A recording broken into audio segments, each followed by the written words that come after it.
Здравейте! Днес ще приготвим сладки таралежчета. Дребни сладки, които се приготвят много бързо и лесно и са много интересни. Останете с нас! Ще се радвам да се абонирате за канала, ако все още не сте го направили, защото по този начин ми помагате да се развивам. Благодаря!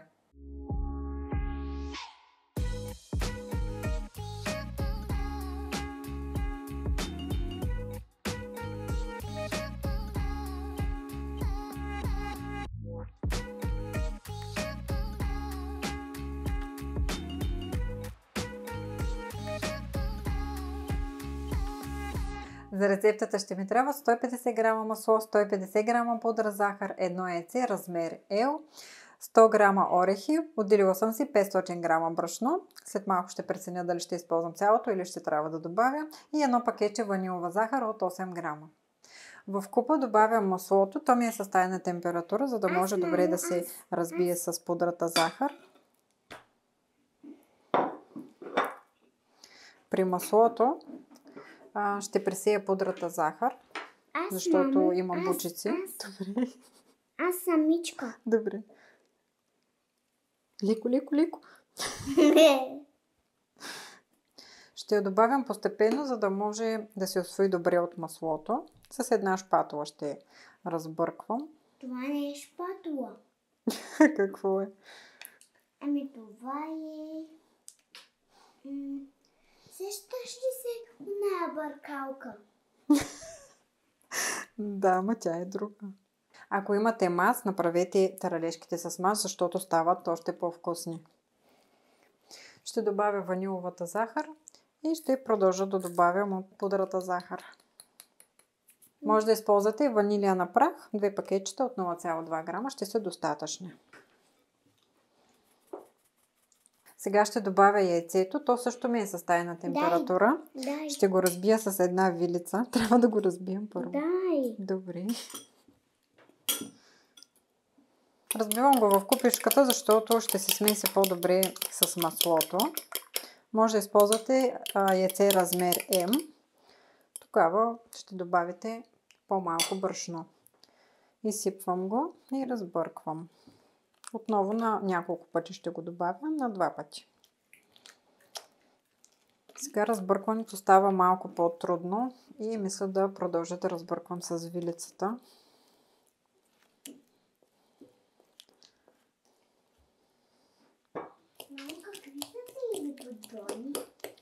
Бъркам, докато яйцето се освои от маслото и добавям останалата част. Аз, мамо. Айде, ти ще я разбъркваш след малко. Сместа може да разбъркате и с миксер, но аз предпочитам да не шумя, защото Алекс спи. Така ли? Да. Ще претегля 50 грама от орехите и ще ги смеля, защото ще ги добавя в сместа. Разделям ги на 2 половини, тъй като тези, които ще добавя в сместа, ще са по-ситно смлени, а другите ще ги смеля малко по-едро. Готови са, сега ще ги добавя към сместа. Ето вижте колко ситно са смлени. Отново взимам шпатулата, защото вече ще е по-лесно с нея. Добре. Мамо. Започвам постепенно да добавям от брашното. Предварително съм го пресяла. Сега ли? Да. Сместа започна да се сгъстява. Добавям още малко брашно и започвам вече да домесвам с ръце. Сега с ръце ли да разбърквам? Да, и сега след малко. Мамо, дай ми на мене. Аз самичка. О, това не съм го виждала. Вау, много красиво, мамо. Тестото е готово.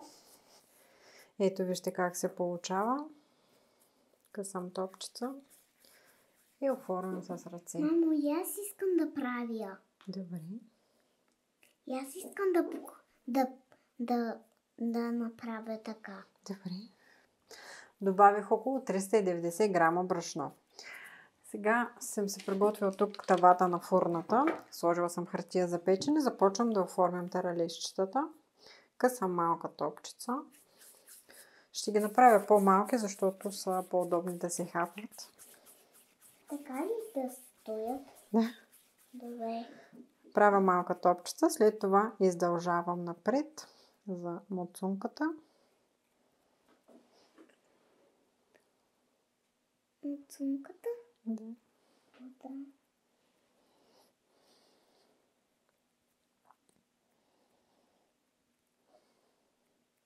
Така ли да направя муцунката? Да. Много смешно, като казваш муцунка. Ето така ли? Да. Ето така и го оставям в тавата. Докато оформяме таралежчетата, ще се включа и фурната да загрее. На 180 градуса ще пека с включени горен и долен релтан без вентилатор. Моята фурна загрява за около 15 минути, затова прецените и вие и се включете малко по-рано. Готови сме, оформихме ги. Дай. Излязоха 40 бройки. Аз ще ги държа. И приема има малко тесто, затова че 41-2 бройки ще излязат. Зависи каква големина ще ги направите. Слагам ги във фурната да се пекат.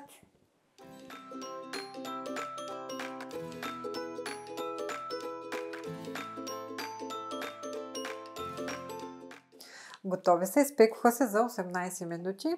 Пекох ги на най-ниското ниво във фурната, тъй като моята фурна по принцип не е много силна и не нагрява много добре в долната част, но ако вашата фурна е по-силна, може да ги изпечете на средно ниво. Ще разберете, че са готови първо по аромата, който се носи от фурната. Другото нещо, по което може да ги познаете, ето в тази по-тънката част, те стават малко по-кафеви. Не на всички, но може да се ориентирате, когато започнат някои от тях да покафеняват, ги махнете, защото иначе ще прегорят. Сега ще ги украся. Смелих орехите, даже добавих още 20 грама, тъй като ми се сториха, че ще са малко. Разтопих и кувертюрен шоколад на водна баня в една малка тенджерка. Сложих вода около 2 пръста от дъното и отгоре сложих купата с шоколада. И оставих така, докато се разтопи на котлона. Първоначално сложих 100 грама шоколад, но след като се разтопи ми се стори малко, затова добавих още 100 грама. Сега доближавам камерата и започвам да ги украсявам. Потапям в шоколада.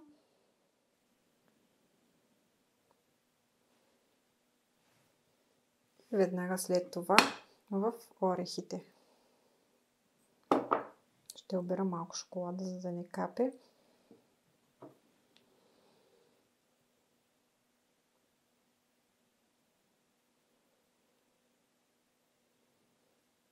Ето така. Даже тук ще поръся малко.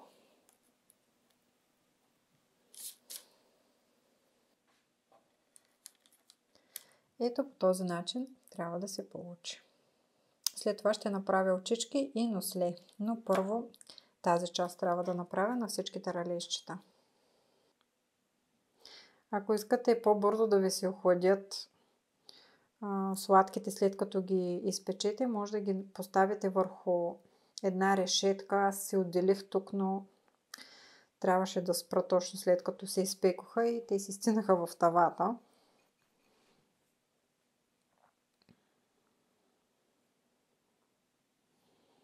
Вместо орехи може да използвате и кокосови стърготини.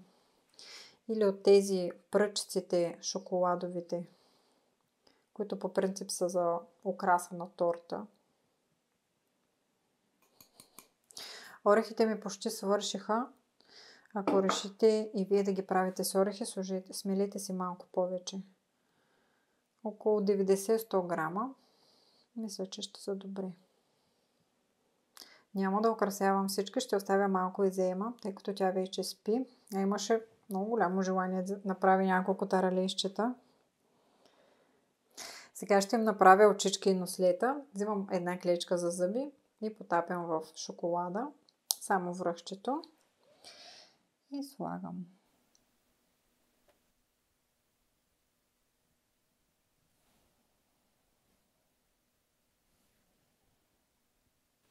Вижте колко симпатични стават. Ема като си украси таралежчета, ще ги снимам и ще ги постна в Инстаграм и в Фейсбук. Може да ме последвате, за да ги видите и нейните таралежчета как са се получили. Таралежчетата са готови. Бисквитката се получи хрупкава, леко родлива с много приятен вкус на масло. Сега ще опитам една, за да чуете колко са хрупкави.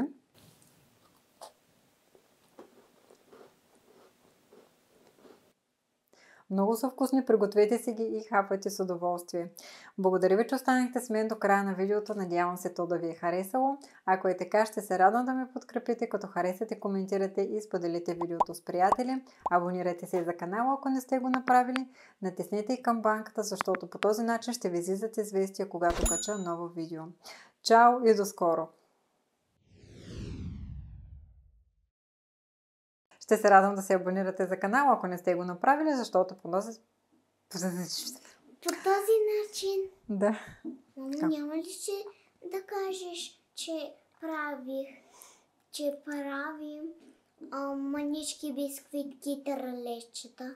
Да, аз го казах. О, Да. ама аз не чух. Едно яйце, 100 грама може да използвате и ванилия на прах. 2 пакетите ще са така.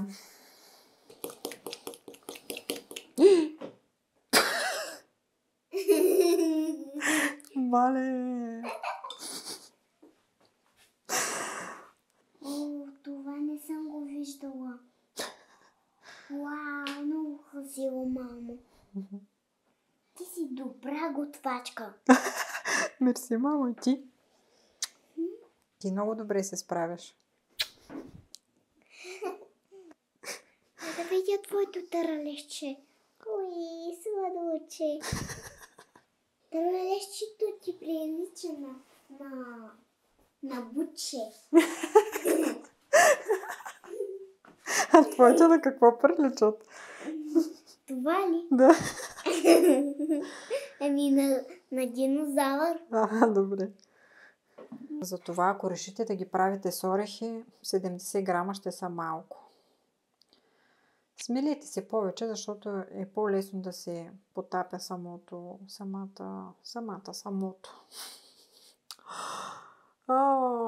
Края на видеото, надявам се рецептата да ви е харесала. Ще се радвам да ме коментирате.